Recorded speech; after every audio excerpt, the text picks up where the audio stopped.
Hello guys, welcome to KBP channel. ನಾನು ಆಶಿಕ್. ನಾನೀಗ ಮಾತಾಡಕೊಟ್ಟಿರುವಂತದ್ದು ಅಫ್ಕೋರ್ಸ್ ಅಪ್ಕಮಿಂಗ್ ಕನ್ನಡ ಮೂವೀಸ್ ನ ಅಪ್ಡೇಟ್ಸ್ ಬಗ್ಗೆ ಆಗಿರುವಂತದ್ದು. ಮೊದಲನೇದಾಗಿ ಮಾತಾಡೋದಾದ್ರೆ ಟಾಕ್ಸಿಕ್ ಬಗ್ಗೆನೇ ಮಾತಾಡ್ಕೊಳ್ಳೋಣ. ಯಾಕೆಂತಂದ್ರೆ ಕೆಲವರು ಹೇಗೆ ಅಂತಂದ್ರೆ ಡಿಕೋಡ್ ಮಾಡ್ತೀನಿ ಅಂತ ಹೇಳ್ಬಿಟ್ಟು ಬೇಕಾಬಿಟ್ಟು ಡಿಕೋಡ್ಸ್ ಮಾಡುವಂತದ್ದು, ಅದನ್ನೆಲ್ಲ ಅವಶ್ಯಕತೆ ಇಲ್ಲ. ಆದ್ರೆ ಬೇಕಾಗಿರುವಂತದ್ದು ಯಾವ್ದು ಡಿಕೋಡ್ ಮಾಡಿರುವಂತದ್ದು ಇದೆಯಲ್ಲ, ಅದನ್ನ ನಾನು ನಿಮಗೆ ಪರ್ಫೆಕ್ಟ್ ಆಗಿ ಹೇಳ್ತೀನಿ. ನೀವು ಆ ಸಿಂಬಲ್ ಏನ್ ನೋಡಿ ತುಂಬಾ ಜನ ಡೇಟು ಅದು ಲೈಕ್ ಡೇಟ್ಸ್ ಅದು ಇದು ಅಂತೆಲ್ಲ ಹೇಳ್ತಿದ್ರೆ ತುಂಬಾ ಜನ ಒಪ್ಕೊಂಡಿದ್ದಾರೆ. ಅಂಡ್ ನಾನು ಕೂಡ ಕೆಲವೊಂದು ಟೈಮ್ ನಂಬ್ತೀನಿ ಇಂಥದನ್ನೆಲ್ಲ. ಅದು ಅವ್ರೇನ್ ಸಿಂಬಲೈಸ್ ಮಾಡಿದಾರಲ್ಲ, ಅದು ಗಂಡವೇರುಂಡ ಆ ರೀತಿ ಒಂದು ಸಿಂಬಲೈಸ್ ಮಾಡಿ ಅದನ್ನ ಯಾವ ರೀತಿ ಟಾಕ್ಸಿಸಿಟಿಯಲ್ಲಿ ಲೆವೆಲ್ ಅಲ್ಲಿ ತೋರಿಸುವಂತ ರೀತಿನ ಅವ್ರು ಮಾಡಿರುವಂತದ್ದು.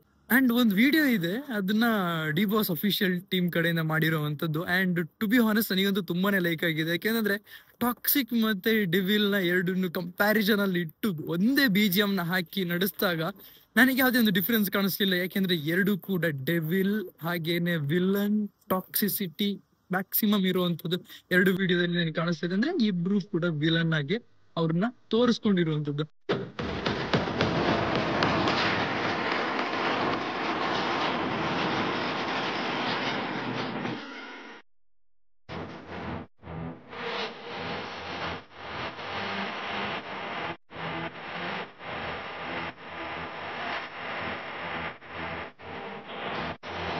ಅಂದ್ರೆ ಮುಳ್ಳಿಂದನೇ ತೆಗಿಬೇಕು ಅಂತಾರಲ್ಲ, ಆ ಒಂದು ಕಾನ್ಸೆಪ್ಟ್ ಮೇಲೆ ಟಾಕ್ಸಿಕ್ ಮೂವಿ ಇರುವಂತದ್ದು. ಒಂದು ಟಾಕ್ಸಿಕ್ ಪರ್ಸನ್ ಹೇಗೆ ಒಂದು ಟಾಕ್ಸಿಕ್ ಸಿಟಿನ ಇಂಟಾಕ್ಸಿಕೆಂಟ್ ಮಾಡೋಕೆ ಸಾಧ್ಯ ಇದೆ ಅಂತ ತೋರಿಸ್ಕೊಟ್ಟಿರುವಂತದ್ದು. ಹಾಗೇನೆ ಹೇಳ್ದಾಗೆ ಆ ಸಿಂಬಲೈಸ್ ಮಾಡ್ತಿರುವಂತದ್ದು ಗಂಡ ಬೇರುಂಡ ಆ ಒಂದು ಸಿಂಬಲ್ ನ ಕೈಗೆ ಹಾಕ್ಸ್ಕೊಂಡಿರೋದು. ನೀವ್ ಅನ್ಕೊಂಡಿರೋ ರೀತಿ ಡೇಟು ಅದು ಇದು ಅಂತ ನಾನೇ ನನ್ ವಿಡಿಯೋದ ಲಾಸ್ಟ್ ಟೈಮ್ ಹೇಳಿದ್ದೆ. ನಾನ್ ಎಕ್ಸ್ಪೆಕ್ಟ್ ಮಾಡ್ತಿರೋದು ಏನೋ ಗೊತ್ತಾ, ಈ ತರದೊಂದು ವಿಲನ್ ನ ಕ್ಯಾರೆಕ್ಟರ್ ಇಳಿತಾ ಇರುವಂತ ನಮ್ಮ ಹೀರೋಸ್ ಏನಿದ್ದಾರೆ, ಡಿ ಬಾಸ್ ಹಾಗೇನೆ ಯಶ್ ಅವ್ರ ಆಗಿರುವಂತದ್ದು.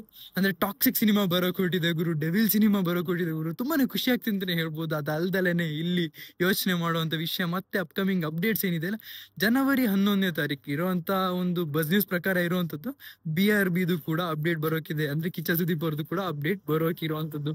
ಹಾಗೇನೆ ಛೂಮಂತ್ರ ಸಿನಿಮಾ ಇವತ್ತು ರಿಲೀಸ್ ಆಗಿದೆ. ನಿಮಗೆ ಹೇಗೆ ಅನ್ಸಿದೆ ಅಂತ ದಯವಿಟ್ಟು ಕಮೆಂಟ್ ಸೆಕ್ಷನ್ ತಿಳಿಸಿ. ಯಾಕೆಂದ್ರೆ ನಾನಂತೂ ಇಲ್ಲಿ ಸಿನಿಮಾ ನೋಡೋದಕ್ಕಾಗಲ್ಲ, ಯಾಕೆಂದ್ರೆ ನಾನು ಇರುವಂತದ್ದು ದುಬೈ ಎಲ್ಲ ಆಗಿರುವಂತದ್ದು.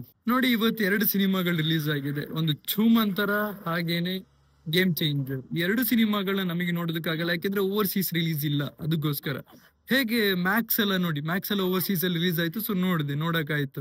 ಬಟ್ ಎಲ್ಲಾ ಸಿನಿಮಾನ ಓವರ್ಸೀಸ್ ಅಲ್ಲಿ ರಿಲೀಸ್ ಮಾಡೋದಕ್ಕಾಗಲ್ಲ, ಯಾಕಂದ್ರೆ ಅವರು ಕೂಡ ಮಾರ್ಕೆಟ್ ನ ನೋಡ್ಕೋಬೇಕಾಗುತ್ತೆ. ಸುಮ್ಮನೆ ರಿಲೀಸ್ ಮಾಡ್ಕೊಂಡು ಲಾಸ್ ನ ನೋಡ್ಕೊಳ್ಳೋದಕ್ಕಾಗಲ್ಲ. ಅಂದ್ರೆ ನೀವು ಇಮ್ಯಾಜಿನ್ ಮಾಡೋದಕ್ಕಾಗಲ್ಲ. ಇಲ್ಲಿ ದುಬೈಯಲ್ಲಿ ಕೆಲವು ಮಕ್ಳು ಏನಿದ್ದಾರೆ, ಅವರಿಗೆ KGF ಗೊತ್ತಿಲ್ಲ, ಬಾಹುಬಲಿ ಗೊತ್ತಿಲ್ಲ, ಈ ತರ ದೊಡ್ಡ ದೊಡ್ಡ ಸಿನಿಮಾನೇ ಗೊತ್ತಿಲ್ಲ, ಇಂಡಿಯನ್ ಸಿನಿಮಾನೇ. ಹೀಗಿರ್ಬೇಕಾದ್ರೆ ಇವ್ರಿಗೆಲ್ಲ ಈ ಮಾರ್ಕೆಟ್ ಎಲ್ಲ ನೋಡ್ಕೊಂಡಾಗ ಅವ್ರು ಅಫ್ಕೋರ್ಸ್ ಬರೋದಕ್ಕೆ ಹೋಗಲ್ಲ ಅಂತಾನೆ ಹೇಳ್ಬೋದು. ನಾನ್ ಆಲ್ಮೋಸ್ಟ್ ಇನ್ನೇನ್ ಇದ್ರು ರಿಯಾಕ್ಷನ್ ಕೊಡಕ್ ಆಗುವಂತದ್ದು. ಹೀಗಿರ್ಬೇಕಾದ್ರೆ ನಮಗೊಂದು ಬೆನಿಫಿಟ್ ಏನಪ್ಪಾ ಅಂತಂದ್ರೆ, ನಮಗೆ ಅಂತಂದ್ರೆ ಆಸ್ ಎ ಯೂಟ್ಯೂಬರ್ ಆಗಿ ಅಥವಾ ನಿಮಗೆ ಒಂದು ವ್ಯೂವರ್ ಆಗಿ ಎಂಟರ್ಟೈನ್ಮೆಂಟ್ ಏನಪ್ಪಾ ಅಂತಂದ್ರೆ, ನಾವು ರಿಯಾಕ್ಷನ್ಸ್ ನ ಇನ್ಮೇಲೆ ಕೊಡ್ಬೋದು.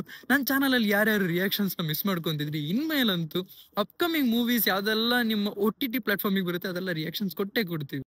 ಸೊ ಗೈಸ್, ನಿಮಗೇನು ಅನ್ಸುತ್ತೆ ಅಂತ ದಯವಿಟ್ಟು ಕಮೆಂಟ್ ಸೆಕ್ಷನ್ ತಿಳಿಸಿ ಅಂತ ಹೇಳ್ತಾ ಇವತ್ತಿನ ವಿಡಿಯೋ ನಿಮ್ಮ ವಿಡಿಯೋ ಕ್ಲಿಕ್ ಮಾಡಿ, ಶೇರ್ ಮಾಡಿ, ಚಾನಲ್ ಸರಿಯಾಗಿ ಸಬ್ಸ್ಕ್ರೈಬ್ ಮಾಡಿ. So keep watching, love you all, piece.